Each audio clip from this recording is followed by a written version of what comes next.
Good morning সবাইকে।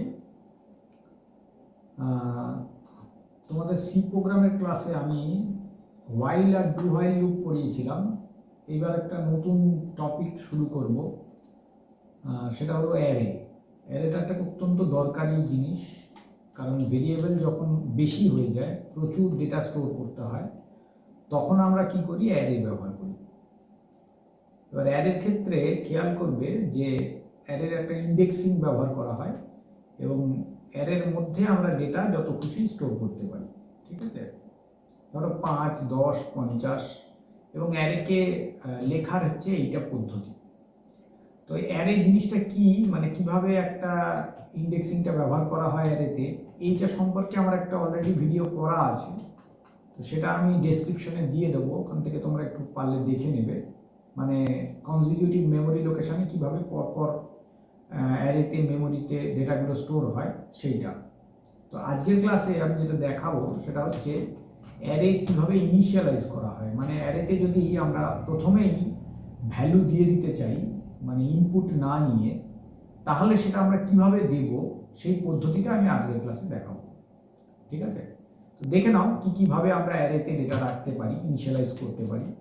1 নম্বর হচ্ছে, যদি আমি একটা ইন্টিজার অ্যারে নিই, তার মানে অ্যারেতে আমার 5টা ডেটা রাখা যাবে। কততে, কত কত লোকেশন হবে, A0, A1, A2, A3, A4, A5। তো একটা হতে পারে এইভাবে আমি রাখতে পারি, A0 ইজিক্যাল টু ধরো 1 দিলাম বা 10 দিলাম, যে কোনো ডেটা রাখবো, সেটা কোনো ব্যাপার না। A1 ইজিক্যাল টু দিলাম 20, A2 ইজিক্যাল টু দিলাম 30, A4 সরি 3 ইকুয়াল টু দিলাম 40 এবং A5 ইকুয়াল টু দিলাম 50। 5টা ভ্যালু স্টোর হয়ে গেল। এবার আমি একটা পার্টিকুলার লোকেশনের ভ্যালু দেখতে চাইছি। Value at location %d equal to %d, মানে কত নম্বর লোকেশনে কোন ভ্যালুটা আছে।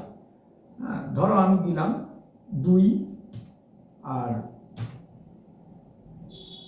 ভ্যালুটা হবে নিশ্চয়ই জানা কথাই এ অ্যারের 2 নম্বর পজিশন। 2 নম্বর মানে কিন্তু A2, মানে 30 দেখানোর কথা।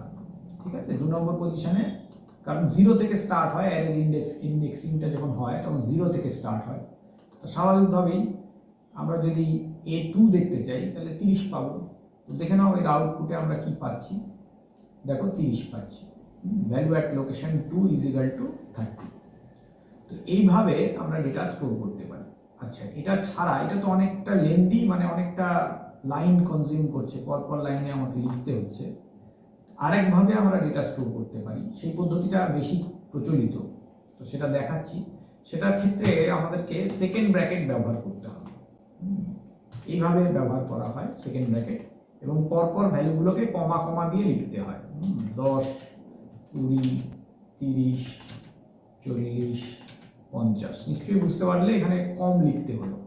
তো এক্ষেত্রেও দেখো, আমরা যদি ওইভাবে যদি ডেটা প্রিন্ট করতে যাই, চেঞ্জ করে দিই, আমি 2 নম্বরের বদলে ধরো 3 নম্বর পজিশনের ডেটাটা লিখতে চাইছি, নিশ্চয়ই সেটা 40 হবে।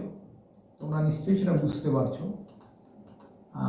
দেখো আমি রান করে দেখাচ্ছি। 3 নম্বর পজিশনে 40 ভ্যালু আছে, বুঝতে পারলে। আচ্ছা, একই রকম ইন্টিজারের বদলে যদি ফ্লোট অ্যারে নিয়ে কাজ করি তাহলে কি হবে। ফ্লোট অ্যারে নিয়েও যে কাজ করলেও ব্যাপারটা একই দাঁড়াবে, খালি আমাকে এখানে ভ্যালুগুলোকে দিতে হবে ফ্লোট ভ্যালু, মানে দশমিক ভ্যালু। 1.6, 2.8, 3.0, 4.5, 5.9, এরকম আমি ভ্যালু দিলাম। এবং প্রিন্ট করার সময় আমি চেঞ্জ করে দেখি। 3-এরটা তো অলরেডি আমাদের দেখা হলো একবার। ধরো আমি 1 নম্বর পজিশনের ভ্যালুটা দেখতে চাইছি। খেয়াল করো, এখানে কিন্তু আমাকে %f দিতে হবে ভ্যালু প্রিন্ট করার জন্য। লোকেশন তো % দিতেই হবে, কারণ একটা ইন্টিজার ভ্যালু আছে, ইন্টিজার নাম্বার আছে, কিন্তু ভ্যালু যেটা ফ্লোট আছে, যেহেতু অ্যারেটা ফ্লোট, তাহলে তার ভ্যালু নিশ্চয়ই দশমিক আসবে। তো দেখো আমি এবার যদি প্রিন্ট করি তাহলে 1 নম্বর পজিশনে কত আছে? 0 নম্বর পজিশনে আছে 1.6 আর 1 নম্বর পজিশনে আছে 2.8। তাহলে আমাদের দেখানোর কথা কত? 2.8। এটা একটু রান করে দেখে নাও। এই দেখো 2.8 দেখাচ্ছে। যেহেতু আমি ফ্লোটের পর 0.2 কথাটা দিইনি, সেজন্য 6টা ঘর দেখাচ্ছে দশমিকের পর। যদি আমি কমাতে চাই তাহলে আমাদের এই জায়গাটাতে 0.2f করতে হবে, এবং সেক্ষেত্রে আমরা কি করব, যদি আমরা আবার রান করি তাহলে দেখব 2 ঘর দেখাচ্ছে দশমিকের পর। দেখো 2.80। আচ্ছা, এই হলো ফ্লোট। এরপর যেটা আছে অ্যারে ইনিশিয়ালাইজেশনের জন্য, সেটা হচ্ছে ক্যারেক্টার। দেখো ক্যারেক্টারের ক্ষেত্রে কিন্তু আমাদের প্রকাশ করার জন্য দুটো পদ্ধতি আছে। একটা হচ্ছে আমরা এইভাবে লিখতে পারি, সিঙ্গেল কোটেশন দিয়ে দিয়ে প্রত্যেকটা ক্যারেক্টারকে লিখে দিতে পারি, A B C D E, ঠিক আছে। এবার যদি আমি ওই ধরো 1-এর জায়গায় 3 নম্বর বা 4 নম্বর পজিশনের ভ্যালুটা দেখতে চাইছি, তাহলে পার্সেন্টেজ এফ এর বদলে পার্সেন্টেজ সি দিতে হবে। ভ্যালু তো এখানে ক্যারেক্টার মানে পার্সেন্টেজ সি লাগবে। তো 4 নম্বর পজিশন মানে 0 1 2 3 4 ই দেখানোর কথা। দেখো কি দেখাচ্ছে। আচ্ছা, এবার রান করি আমরা। দেখো ই দেখাচ্ছে, বুঝতে পারলে? কিন্তু ক্যারেক্টারের ক্ষেত্রে একটা মজার জিনিস হলো, ক্যারেক্টারের ক্ষেত্রে সিঙ্গেল কোটেশন দিয়ে যেরকম দেখানো যায়, একই রকম ভাবে এই ব্র্যাকেট ছাড়া সরাসরি ডাবল কোটেশন দিয়েও দেখানো যায়, ঠিক আছে। এখানে আমরা যদি লিখে দিই A B C D E, এবং তারপর যদি আমি আউটপুটটা দেখতে চাই, তাহলেও আমি দেখতে পাবো একই রকম আউটপুট দেখাচ্ছে, বুঝতে পারলে? ধরো এখানে আউটপুট রান করে দেখলাম, দেখো ই দেখাচ্ছে।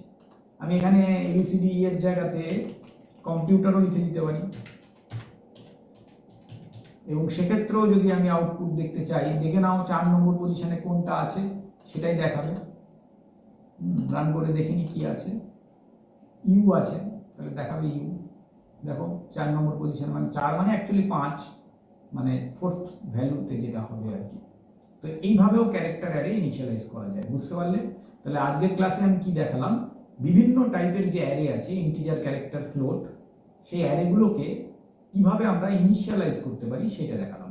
আগামী ক্লাসে আমি দেখাবো অ্যারে নিয়ে আমরা কিভাবে প্রোগ্রামিং করতে পারি। ক্লাসগুলো অ্যাটেন্ড করো, নিশ্চয়ই ভালো লাগবে। থ্যাংক ইউ সবাইকে।